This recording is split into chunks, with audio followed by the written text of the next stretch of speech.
Myself, your host, Sukhi Wahiwala. So today, I have to say, I had the unbelievable, good fortune to have a lovely conversation with Teresa very shortly. Now, just to read her name out, she has an MBE. I am graced with probably, knowing so, not probably, I'm actually absolutely really honoured and humbled to have Teresa with us today. She's truly enlightened me earlier on when we were talking, and the actual conversation we're having we're going to be touching on it in a moment as well. You know the drill. It's 26 minutes, 4-minute break, 26 minutes, and then end of the show. It's never enough, is it? So, today, let me introduce Teresa Ehsan, MBE. That is a royal honour from the Queen herself for works outstandingly in community help and to assist individuals. When I'm telling you, this young lady has assisted thousands of people back into work, it'll be an understatement. When I share this as just before her body of work was completed, I'm not going to take that away from her, but she's assisted thousands of individuals to get back into their own mindset, mind frame, clearing their identity of themselves and actually getting involved back into society and work, rehabilitating themselves back into work after being completely shunned out of a job, knowing they were going to lose it and possibly be at an age where they wouldn't necessarily be able to go straight into another job. And in addition to that, we're going to introduce our humbling guest, Teresa. Welcome, Teresa. Thank you very much, Salim, and thank you everybody in Peterborough. Hello. No problems at all. Now, I know you're a little nervous, but don't worry. Everybody here is listening and we're all together. It's about the team, isn't it, just? Yes. So, Teresa, wow, is all I've got to say. This is an empowerment hour. Boy, is everybody going to get an empowerment today. The energy, the vibrancy, the sturdiness that you deliver today in the conversation is going to be unbelievable.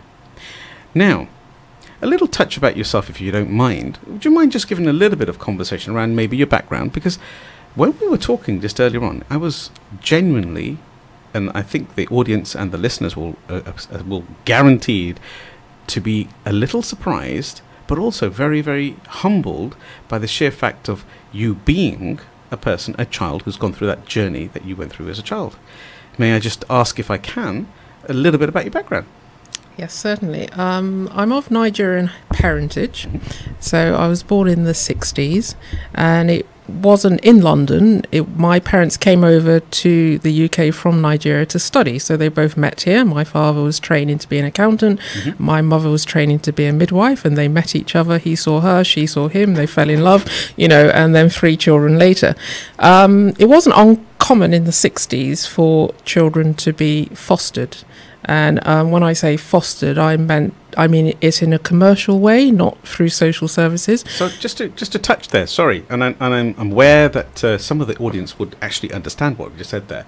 In this day and age, post 1970s, mid 70s, fostering of children would be considered as a social services activity, and if I'm correct, and kind of controlled and maintained through the system. And so you're talking about mid 1970s, 60s and 70s, and you said fostering was a private entity? Yeah, it was quite common in the African community because a lot of people of African descent came over here to study. So whilst they were studying and they married and they had children, they did what they would do in Africa. You would have children brought up by extended family, so that would be normal to them. So what they did whilst they were continuing with their studies is to enter into commercial arrangements with families to bring up their children. And I would say about 6 out of 10 Nigerians that were born in that era would have been fostered. Wow, as high as that? Yes. 6 out of 10. Yes. This is something that I was absolutely bowled over by earlier on, because I think it's just an amazing, you could say, principle or a journey that could be taking place. And so please continue. Yes. So 6 out of 10 Nigerian children possibly could be as high as that were actually being fostered. Yeah. So I was fostered as a baby, so I can't remember my first foster parent, but I remember my last foster family I went to at the age of 2, and I stayed with them until I was 11, and that was in Hampshire. And then they basically, did you stay with them to the end of your current sort of like midlife, etc.? I stayed with them from the age of 2 to 11 full time, and would come and visit my birth parents during the Christmas and summer holidays in London. So 2 times a year approximately? Twice a year, I think I'd stay with them. And I stayed with my foster parents till I was 11, and then my parents took the family back to Nigeria when I was about to start secondary school.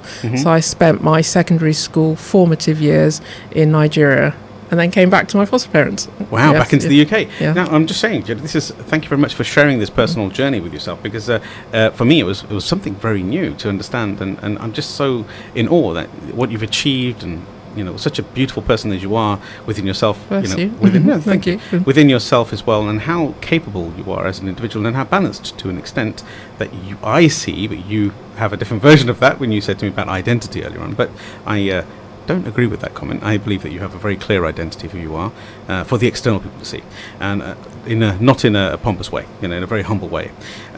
So in context of this, if I can, just understand. So you've kind of spent 11 years of your life in the UK, and then you've gone for 5 years, you said? 5 years, yes, to Nigeria. To Nigeria? Yes. And were you with your own family there as well? I was, so I stayed, and I think most children went to boarding school, but because I think we weren't very familiar with the society, my parents made a decision to keep us as day students, which I'm grateful for. So it was just short 5 years, and then I came back, but it was a bit of a culture shock because I'd never been there before, and it was very different because that was the first time that I was living permanently within the Nigerian community. I was used to a village in Hampshire where there weren't many black people, to be honest, apart from the foster children. Yeah. So you would have picked up a Hampshire accent? Yes, so I was told. I think I met a lot of children who'd come from London, and we all sort of moved together, but most of them were born and bred in London, and I think I was the first black person with a country accent, as I had then. So I think I was a bit, of an oddball then. Yeah. So we were talking about a couple of weeks ago with a gentleman called Jussa, and he had a very similar, he had a similar story in the context of, he would call it a mixed journey or mixed experience. Now, you had, if I could just share, if you don't mind, if I can just expand a little bit more for yourself or with us, for the audience to hear, that there was a kind of, would we have said that would have been a slight identity merger? Would you have been the same? Would you have felt the same as your friends within your circles at that particular time? You said you had a different accent for a start. Yeah, I think in most of the communities I've grown up, apart from when I was an adult, I've always felt different from everybody else. Obviously, if you grow up in a village in Hampshire, and I had very good foster parents and a very good foster family, but you're still black, you're still different, and that they're not your real parents. Your real parents are somewhere else, and you go back to Nigeria, you're again different because you're not like everybody else that's around you. And even within the community of children who'd all come back to Nigeria, I was still different again. Wow. And then I went back to the village for my A-levels, and I remember being told then that I'd picked up a slight accent. Not that there was anything wrong with that, but yes, I think that looking back, there are two different contrasting cultures, and I think that it's a privilege in a way to have experienced that and to have experience of both cultures. But I think there are advantages and disadvantages, I would say. What a beautiful way of putting it, and I'm sure the audience is much in agreement of this understanding that you're not kind of alone, because I myself, for example, I'm a British-born Sikh, and I have an Indian descent.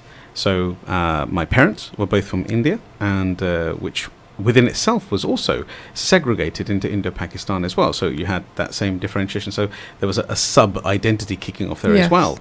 And then when they were over here in the UK, us as a family within ourselves never really spoke about any issues. I saw myself as exactly the same as the host society. And I 100% see myself as a British citizen. So much the same as yourself.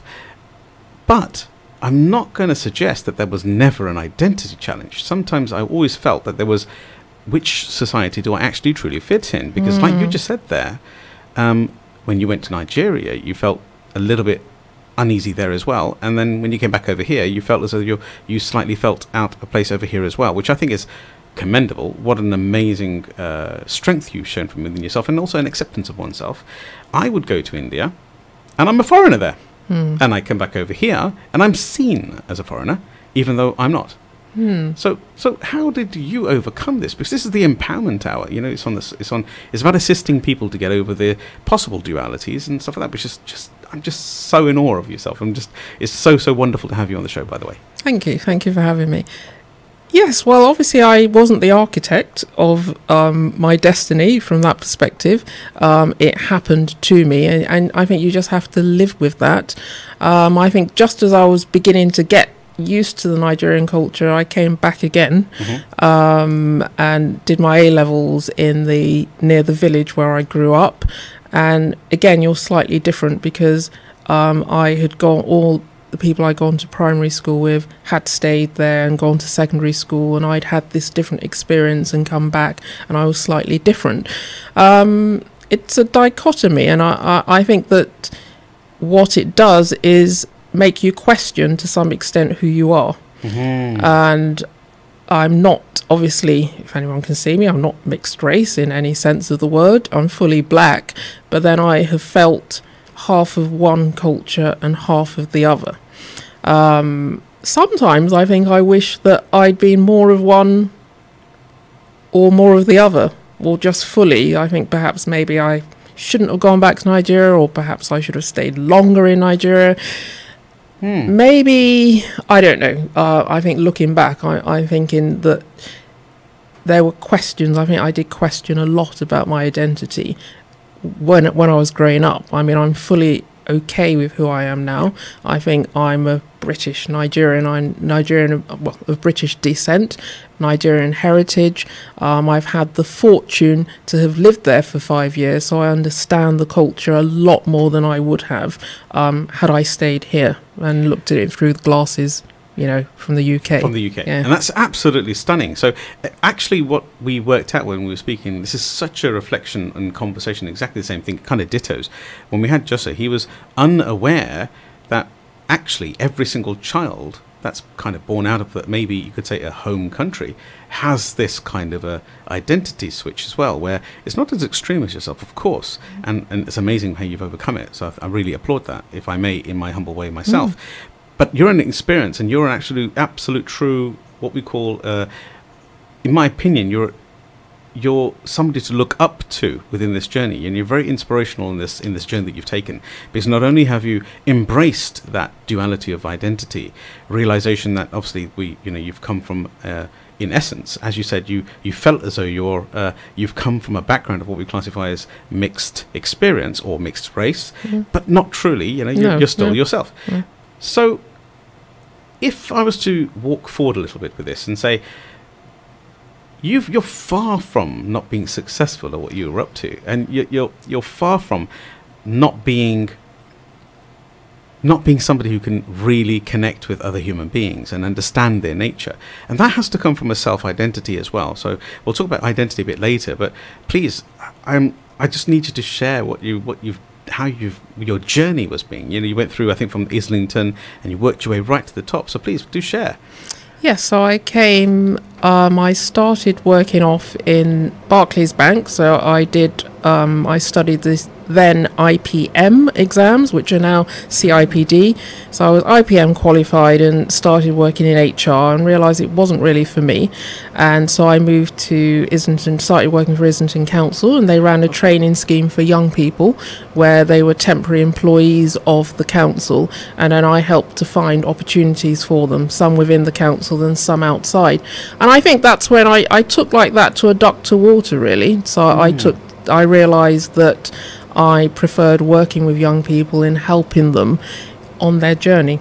So would you suggest that you felt kind of an adoration towards igniting other people as well? Yes, I think that, I mean, when I was younger, I didn't quite know what I wanted to do, and I quite liked HR, and I liked studying HR, but when I started working in HR, I felt there was a lot more to me, and it wasn't as inspiring for me as training and development. So from the council, I moved to the college, City and Islington College. So I started working for a further education college, where I worked with people from the age of 16 up into their 60s, really. So supporting people into work, supporting unemployed people who've been made redundant, managing vocational training, and lots of, external funding like that. It's truly exciting. I think I love that sort of a journey in vocation. So an amazing journey so far.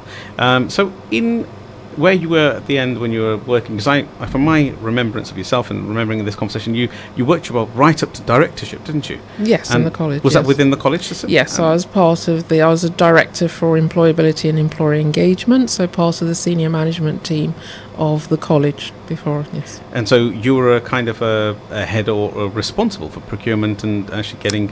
Yes, so I was responsible for strategic partnerships and managing business development, so bringing in a lot of external funding, and so I managed what was then non-mainstream programs. So when you think of a college, you think of full-time students going in, but I tended to manage the courses on the periphery, so working with the job centre, working with people who are unemployed, who've been made redundant, and bringing in additional funding to the college to enable us to work with such groups, and also upskilling people in the workplace as well with low qualifications. And was age anything to do with that? Was there a limitation to people you used to work with, or was it any spectrum of age? It depended on the funding. So for apprenticeships, they were originally for younger people. Then from 2010 onwards, a lot of adults came into apprenticeships, but a lot of the funding for unemployed people was for 19 plus, people who were older.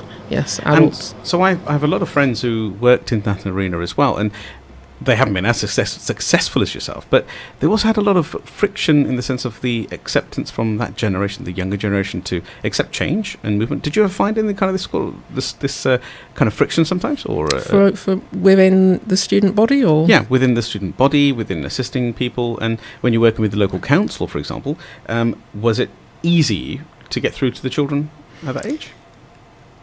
It depends really on, some children are very focused and know exactly what they want to do, and others need a lot more advice and guidance, and they need to be made aware of what the opportunities are. They're just not aware of what the options are for them. And I think it's about taking a child's hand, a young person's hand, nurturing them and helping them reach deep inside them, and knowing who they are and what they have within them, what gifts they have. I believe everybody is naturally gifted with something, and is meant to do something with that gift, and sometimes it's just showing them what it is and how they can utilize that gift, and where, and nurturing. This is just, I'm not sure, it fits absolutely perfect with the audience that we're listening to. Most of the people who follow the Empower Hour. If anybody else is here and would like to get involved and ask any questions, Teresa, she's very, very open. She has also assisted in guidance towards their actual career choices and stuff. So we'll be talking about that a bit later on this afternoon, the second half of our show. But back to yourself there, with reference to assisting individuals and really igniting them. You're also a qualified coach. And how has that helped you to empower that next generation of individuals? Well, I trained as a coach whilst I was at the college. I retrained in many areas, and coaching was an area that I was interested in because it starts with you. Your journey starts with you. And I think that in education, there's a lot of direction. A lot of people follow a path that's expected of them. But I think with coaching, I think the beauty of coaching is that you can sit down with somebody and help them to explore for themselves. I think it's very important that, as an individual, you understand who you are. A bit like me in my journey in terms of identity. So maybe a couple of decades ago, I wasn't sure who I was, or what I was meant to do. But then I had to find that place, and it's just helping people reach within and see what it is they have within them and what it is they want to do. And also that means sometimes identifying challenges and barriers, and tackling those as well. So by assisting them with their blockages and barriers and challenges, how to overcome themselves. Yes. Yeah. And do you find that faith, and in specific, I know you're a God believer, a Christian, a practicing Christian, how do you find that actually assists not just yourself? We'll start with yourself, and then maybe how it helps the children or the next generation that you're assisting with. Well, I think that for me personally, my faith has played a big part really in terms of my identity and helping me realise who I was, because there was a time I didn't know what I was actually meant to do. And I think that I find comfort and joy and immense satisfaction in helping other people, and it's taken 20 odd years for me to realise that. But I mean, in HR, sort of back office, calculating sick pay, maternity pay, and it didn't really do it for me. But when I was in a position where I could help people shape their future and their destiny and help them explore options and raise aspirations, help people to dream, help to motivate people. And I found that, that was it for me. And everybody should have that moment where they think, yeah, this is me, this is what I'm meant to do. And that's something I would do even if I'm not paid to do it. God bless you for that. And so that's important. God bless you for that. Yeah. This is music to my ears, and I'm sure the empowerment tribe who listen quite evidently every Tuesday between 7 and 8 are equally adorned to the conversation. Now, igniting another human being, another soul, to find their own gift is what you've just said, that everybody is born with a gift and their duty is to share it with other people. So that's such beautiful words, the way it's been put together. So as an individual, when you've actually, and I just want to touch a bit on the joy side of things, because this is about empowerment, it's about helping other people. Do you believe in the kind of like something that I wrote some time ago, and it's like a man meaning mankind. A man is not truly living unless he is giving. Now, logically, that could be a he, she. It's just mankind. So, do you feel a certain vibrancy when you really assist and help other people?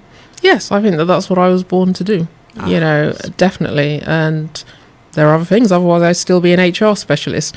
And nothing against that. But I think that everybody. And it's one of the things that I encourage young people to do is to find their place, and you have a destiny. If you're in the place that you're supposed to be, all things work together for you and doors open. It's just natural, and it's the way it should be. And you can see a person who's really happy at their job behind the counter. You can see a sales assistant that just is so joyful and happy at assisting people and working in that environment. And on the flip side, you see people who are in the wrong type of profession, and it brings them an immense amount of dissatisfaction and stress. And so when you start to realize that you're not getting any joy from what you're doing, then you really need to ask, is this what I'm supposed to do? And I think that everybody has to ask that question and know who they are and what it is that they need to do, ought to be doing. I've got nothing to add to that. I'm saying this is like music to my ears. The reality is that every single human being, exactly as you just said, has a self journey, and they have to ignite that and find it themselves. Would you agree with the statement that there are basic people where life happens to them or life happens for them? And I regularly say, are you a number 2 or you're a number 4? Yes. I mean, there's something called a concept coined by Cotter called the locus of control.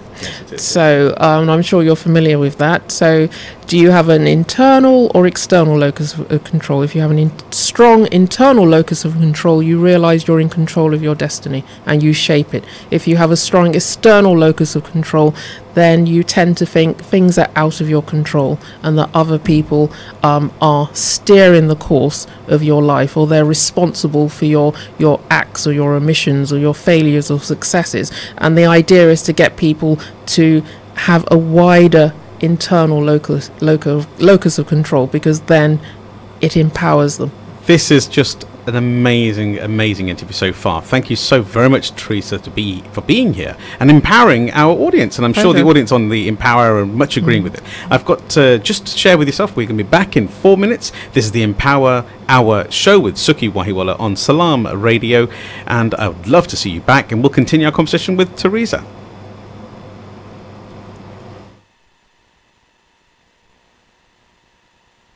You're listening to Salam Radio, and it's now time for Isha Azan. This Azan is sponsored by UK Islamic Mission, serving humanity since 1962. Allahu Akbar, Allahu Akbar, Allah.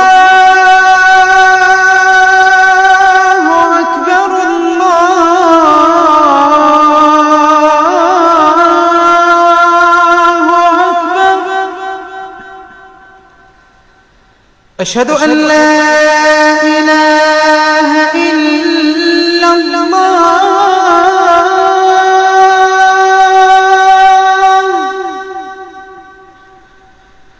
أشهد أن لا إله إلا الله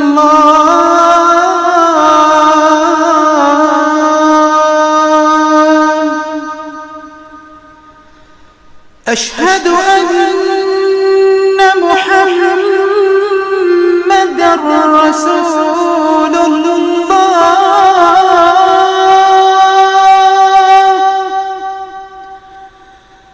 أشهد أن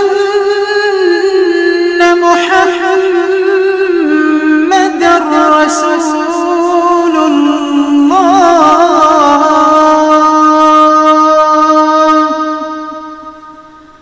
حي على الصلاة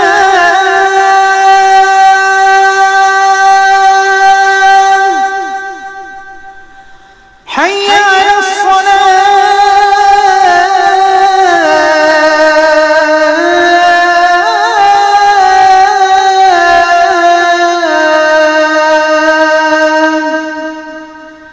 حي على الفلاح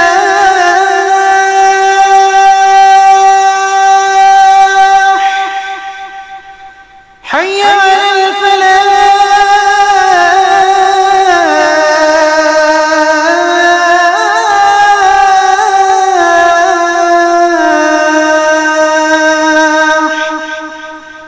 الله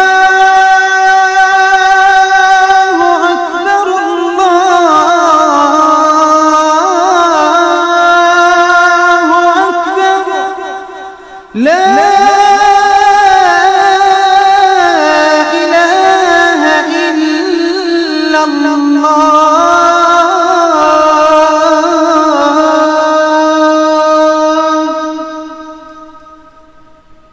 الله أكبر الله أكبر لا إله إلا الله.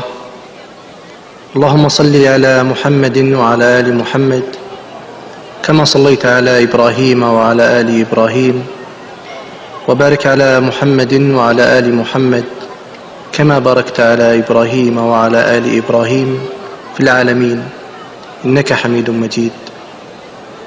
اللهم رب هذه الدعوة التامة والصلاة القائمة آت محمدا الوسيلة والفضيلة وابعثه مقاما محمودا الذي وعدته. اللهم آتنا في الدنيا حسنة وفي الآخرة حسنة وقنا عذاب النار.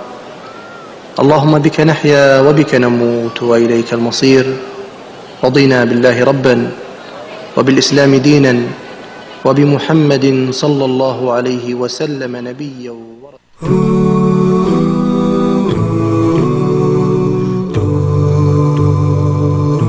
Broadcasting 24 hours a day, 365 days a year. This is Salam Radio. Welcome back, everybody. This is Sukhi Wahiwala, your host on Salam Radio and the Empower Hour every Tuesday evening between 7 and 8 o'clock. Now, today we have been having the most stimulating and stunning discussion with Teresa Ehsan, MBE, and we're going to touch on a moment as she's thinking that she's going to get away with explaining how she got her MBE as well MBE, by the Queen's order, by the way. So, in a moment, we're going to introduce her back in, and well, actually, I'll do that straight away, so we can talk with each other straight away. Welcome back, Teresa. Hello. Thank you for having me. You didn't think it was going to be that quick, did you? Now? No, You genuinely thought, oh, this is going to be forever. What am I going to talk about? Yes. Oh, bless her. You were so nervous when it started, and I you've just know, been rolling it I off as know. though it's like, get out of my You way. relax me. Oh, God bless you. And I think it's more that you've just shone and shown your real values with everybody else. Boy, has it been empowering. If you want to get involved, don't forget to please follow us or listen to us now on Salam Radio, but also call into the studio on 01733 602 133. Alternatively, text via WhatsApp 07745 278 978. And to add to that, you can be watching us now on YouTube Live. And also, you could be watching us now on Facebook Live. And both, please do communicate and connect with us as often as you can. If there's any questions around career, because we're going to now touch about what actually Teresa gets up to these days. So you've had an amazing coveted journey so far. But I'm going to, if I may, I'm going to hark back to a little bit about you've been blessed with. You've been recognised. Your body of work that's been going through. You've been the director of a college. You've been assisting individuals to get back into their own careers. You've been connecting and identifying, igniting individuals to find out who their identity is themselves, giving themselves the self-empowerment to move forward in life. Teresa, you've got an MBE. Yes. How did that happen? The Queen herself has recognized your work and the body of work. That must be so exciting, humbling, and I'm telling you now, it's an inspiration for us here. Please do share. It's really an honour for me. I mean, as I said, I worked in the FE sector for 16 years. I think I was only 10 years in. I came home, got a letter with a cabinet office on it. Wow. And when I opened the letter and saw that I was being considered for the award, because they ask you if you will accept it, I thought it was a hoax. No, seriously. And I told my husband somebody's playing pranks. And he said, well, I'll have a look at the letter when I get home. And he got home and he said, no, it's true. If it was a prank, they'd be asking you for money. Do you know how true is that? Yeah. You probably felt the paper with you and said, no, there's a hallmark here, lovely. It's Yes. definitely real. And that was in recognition of work services to the further education sector. So if I can probe a little bit more to there was a particular era that your body of work actually delivered for, the further education sector. Please continue. Which area was this in, and which borough or town was this Well, in? I worked in Islington, and as I said earlier, I did a lot of work, managed a lot of externally funded projects, and one was to help people back into work. I can remember in the December when all the Woolworths stores went bust. Oh my goodness, yes. My team and I went around to the stores in London to tell them about the support that we could provide to them after they left work, and that was just on the cusp of the recession, you'll recall. So I think Woolworths was the first. There were many others after that, and there are lots of people who just didn't know what to do. Sorry to interrupt you there, because I don't want to break the flow, but you did that out of your own good nature. I'm sure your job criteria didn't say go and stand at Woolworths and go and help these people back into work. So what drove that, please? Well, I just couldn't believe, like many others, that Woolworths that had been there, all Woolies. of our lives, Woolies, I grew up buying sweets in Woolies, was going. And then I thought about, 27,000 individuals across England were losing their jobs. And we just felt that it was an opportunity, and I got my team together and said, well, let's go out and talk to them about how we can support them. It was very new then. The recession hadn't hit, so it wasn't, I think Woolworths was the first of many. Yes. And so that's exactly what we did. Over the Christmas holidays, our buildings were shut. Not many colleges opened for efficiency reasons over Christmas. So we went around from store to store and spoke to managers and staff about what support they could receive from the college afterwards. Wow. So this is an individual who doesn't necessarily know they're going to be made redundant to start off with, and it's at a real poignant point of Christmas, which is the season of goodwill. You know, it's like everyone's in there. Is that right?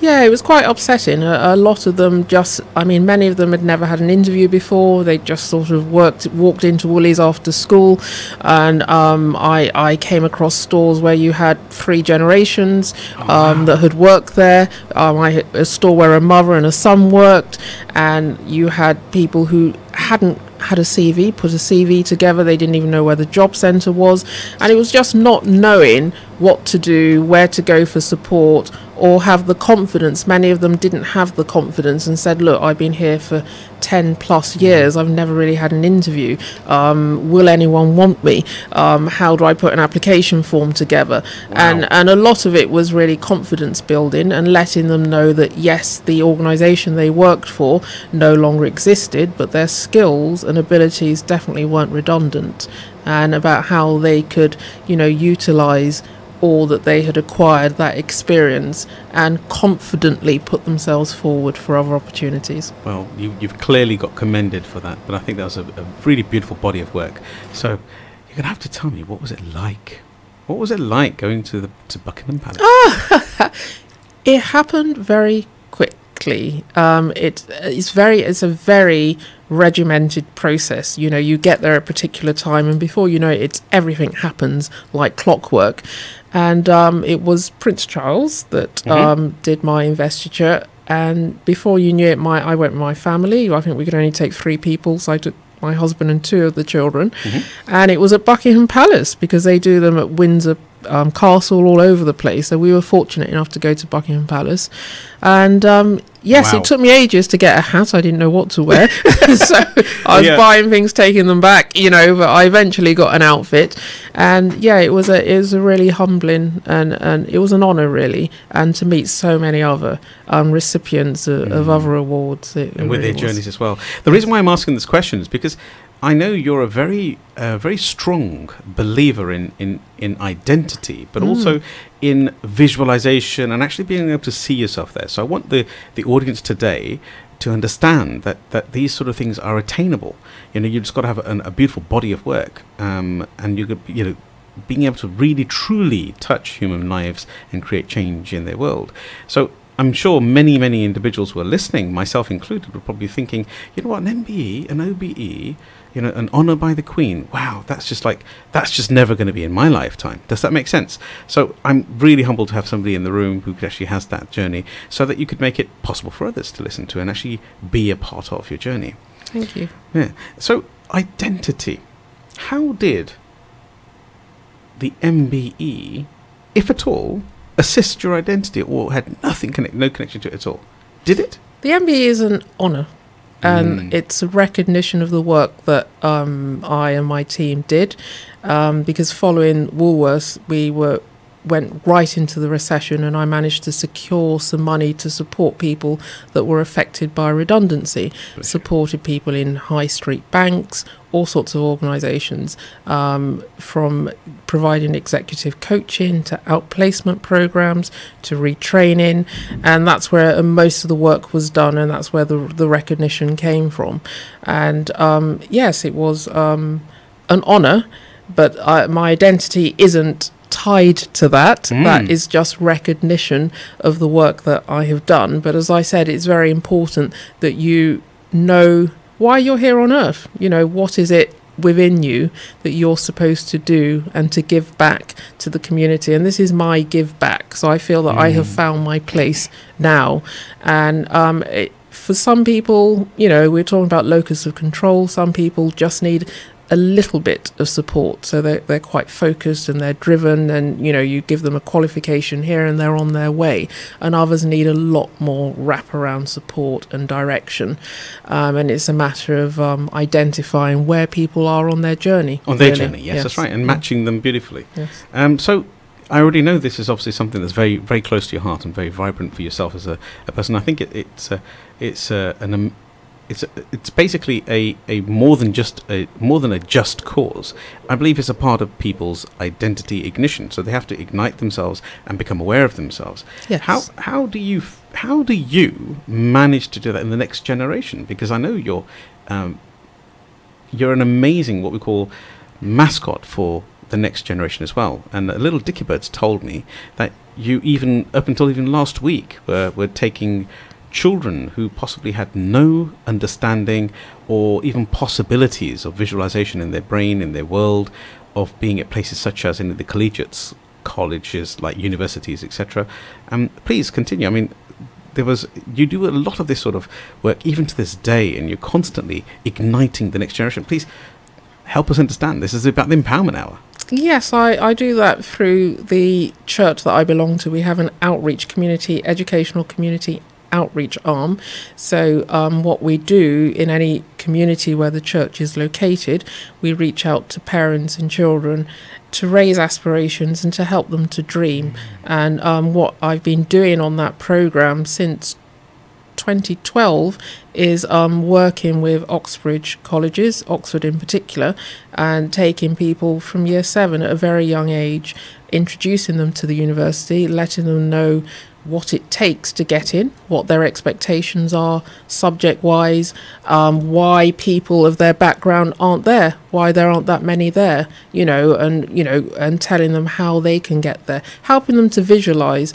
And we've been doing that since 2012, and there are young people that went in 2012 that are now actually in Oxford, wow, Cambridge, or other Russell Group universities. So it does have an effect. It's about helping people see possibilities, that see themselves. One of the year 7 said to me last week, there were 2 friends that they said, it was a great day, I'm going to go to Oxford. And that's quite powerful, because that gives them something to dream and aim towards, and to let them know that it is a possibility if they achieve, obviously, the right level of qualifications. But the thing is, at least this is truly empowering. So it's about actually igniting and empowering that child. I mean, that child only last week, prior to last week, had no understanding of Oxbridge or Oxford in specific. And now, with your body of work and your assistance and your social work, once again, you're actually encouraging that child to see possibilities in their mind. It's just beautiful to hear. And I think this also adds to their own journey of them realizing possibilities of why there are no mixed colour or BAME, etc., students and people within a lot of the Oxbridge environments, and how we could increase that as well. Not just because of what we call the private sector of people who are coming from foreign countries to study in both the Oxbridges and all the other collegiates as well in Russell Group, but actually homegrown. I think that's important. I recall the principal of one of the colleges, we took some young people to saying, Oxford has been accused of being elitist, but the elitism that they claim is the elitism of the mind. We want people who think, particularly. They're saying that we're interested not in your colour, not in your postcode, not in your disability, not in your religion, but in the way you think. That's your ability. Your ability. And I think that getting that message through to somebody at a very young age is very important. We want you to think critically. We want you to think independently. We want you to be your own person, own your own thoughts, develop your own thoughts. And for a young person to know that, well, Oxford will be interested in my mind. I have something to say. I have views, and if you can instill that in a young person, and then they can grow with that confidence in knowing that, yes, there's a possibility and there's a place for someone like me, then we've done something well good. Done. God bless you for that. And this is basically much the same as, if I can understand, it's about with neurolinguistics and NLP. We call this critical faculty, and it's a discussion where you ignite people's ability, children specifically, because if you catch early, then that's the best thing ever, for them to actually be able to just question themselves, just to be able to reason with themselves and move forward, and knowing that their mind is of not colour, should I say, to say it's the smallest thing of that. Now, I was just having this is a brilliant conversation, so thank you for your time as always, and it's been, I don't know if anybody else is increasingly enjoying this as much as I am, because I'm blown away by this, Teresa. This is exactly the same sort of conversation I have with my wife. This morning we were only talking about actually the possibilities that an individual would see somebody and they actually get blocked straight away by just seeing maybe the colour, maybe the brown, maybe the black, maybe whatever colour we call ourselves, or maybe the Caucasian, white-skinned. By just seeing that, have you ever found that kind of a friction in your life at all?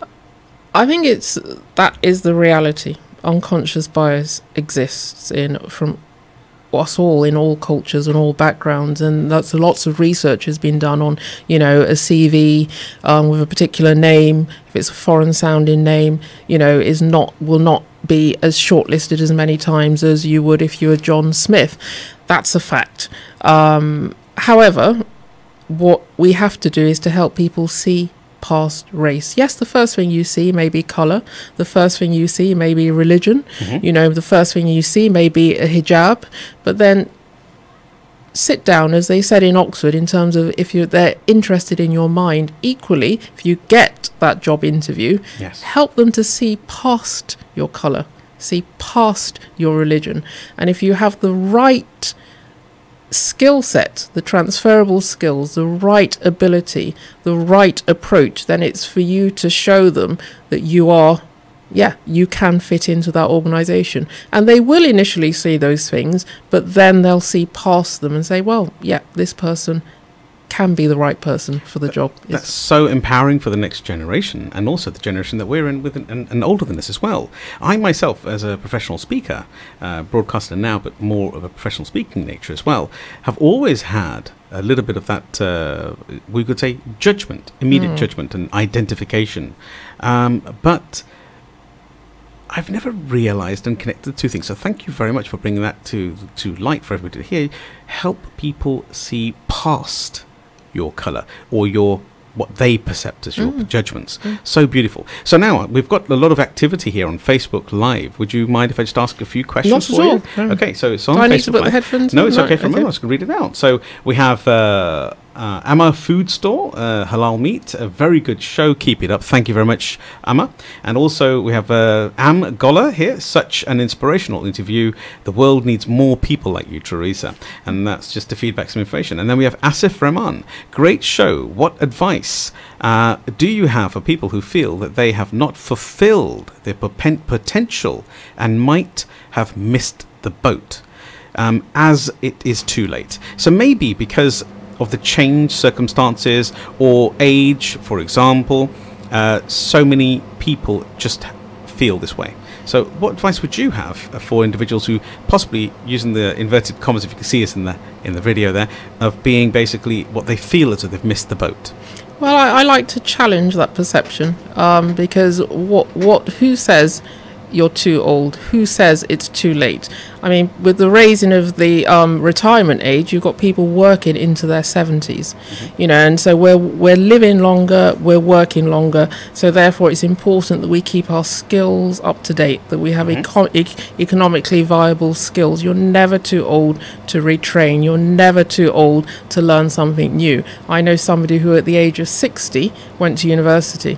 60? At the age of 60. So Truly I think applied at the age of 56 and got cold feet, deferred for a year. Then the university contacted her and she went back and did a degree in international politics and got a first class and was the only one in her group.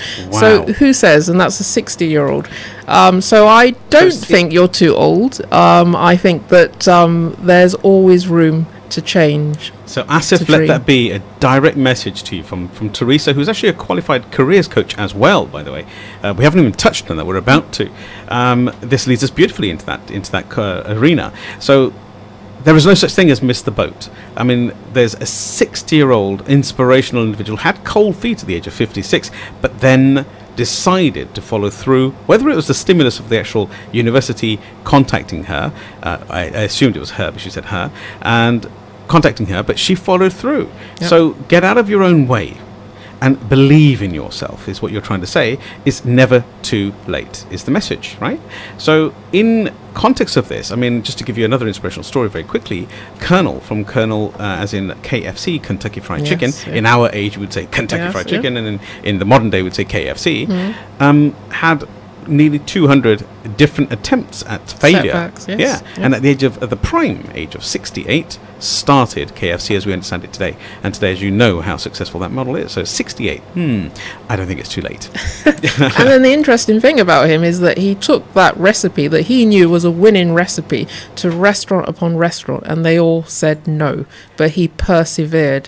So I think that we need to persevere. So now he has a legacy, he has a name that his great-great-grandchildren, he's left that legacy for them. So it's never too late. And the inspiration for them and the legacy that you're just saying. Thank you very much. And he goes on to say, so many people have just a feeling of resignation about their fulfilling of their potential. Now, we were talking about it's never too late to restudy, but how does one find their potential? You know, we're talking about, I actually talk about this in another arena, but this is your night tonight. How does one find the potential? And he goes on to say, what would you say to that person to cut off at their cut-off point in life? Realistic answer, rather motivational, please. So how would they, I think more constructive is what you're trying to say, procedures. As a coach, if somebody is in their space of trying to unlock their potential, I mean, what methodology would you use to possibly get them to find their gift? Well, there are a number of things we can do. One of the things that I like to do is to look at what they enjoy doing. You know, what they like doing, for people to write down the things that they enjoy, the things that they like. And then there are a number of profiling tests, personality tests that we can do that help them to see what they're more comfortable doing. I, for example, like organising things. You know, I'm just, I write lists for everything, you know, lists on holiday. I plan what we're going to do day by day.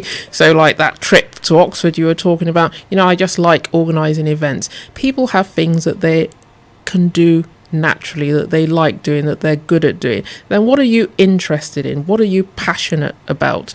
You know, what are the things that, and I think, and the things that you're passionate about will give you an idea. I know someone who's made redundant from a bank and loves baking, and moved into baking cakes for a living, and he just needed a little help with promotion, marketing, and on social media. But that was something he did as a hobby. So sometimes your hobbies and your interests and your likes can be an indicator of an area that you could further develop or look into. So that's three very clear steps that a person can take. So I hope that helps you, Asif, there. And now you're experiencing the sheer excellence and the brilliance of Teresa as she helps individuals unlock themselves and moving forward. And psychometrics, the ones I particularly like to use quite regularly, is a psychometric called DISC, which is when you try to learn about your internal self. But we'll talk about that another time in the show. My wife, Parvinder Wahiwala, is actually sending you a lovely wish as well, saying, hello. Hey, great interview, Sukhi and Teresa, very inspiring. It's so refreshing to hear that everyone is unique and owns their own greatness. That's so beautifully said. That's so a beautifully said. lovely comment. Thank you. So now, if anybody is having, let's go one stage further from unlocking potential to actually having a career change in their world, is there any small nuggets of wisdom that one could take? Because there are individuals who are obviously, as you said, you touched on right at the start, of happy in their job, and there's some people who have got a really high profile job and they're just truly unhappy. How does a person get past that? I know it's similarly the same steps here, but what would you suggest to them? I've worked with quite a few people who've been made redundant, and usually at the verge of redundancy, so they're under notice or they've been made redundant. And one of the things that has been common is that many of them have failed to take up opportunities to retrain. You know, and I would say maximize all the opportunities that are available to you to train. I know organisations that have sponsored, paid for master's degrees just because people have asked, will you pay? And they said, yes. So it's as simple as, sorry, beg your pardon there to interrupt, because that's such a poignant point.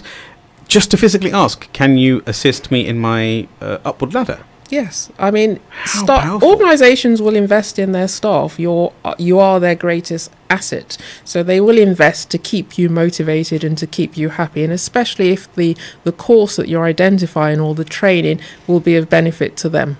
Wow, but there's a lot you can do online. If it's not of any relevance to your organisation, then you can retrain yourself. You can study in bite-sized training online. Also get a coach, having a careers coach, somebody who will sit down and challenge you and talk to you about possibilities and options is something that you can explore as well. And that's something that we did with quite a few of the people who've been made redundant. They benefited from executive coaching to help them get back on track again. So just a question. We're down to our last minute. Can you believe this time has just gone? If anybody wants to get hold of yourself, Teresa, how do they get hold? Because you're a careers coach as well. So if not anybody, why not the best? Why not sit in front of yourself? And how would anybody get in touch with yourself? Or LinkedIn, Teresa Ehsan MBE, or Instagram at Teresa Ehsan MBE. You can contact me on there. both of them there. Yes. Yeah, so so as tonight draws to an end once again, we've had an amazing journey once again this evening with empowerment and self-identity, and also the possibilities in life of actually being able to just visualize and see other people's journey as well, going to see and ignite the next generation. There's been truly humbling to have Teresa Ehsan MBE on our show this week at Empower Hour. This is Sukhi Wahiwala, your host. If you would like to tune in to us on a weekly basis on salamradio.co.uk, on FB Live or YouTube Live. Good night, God bless, all the best.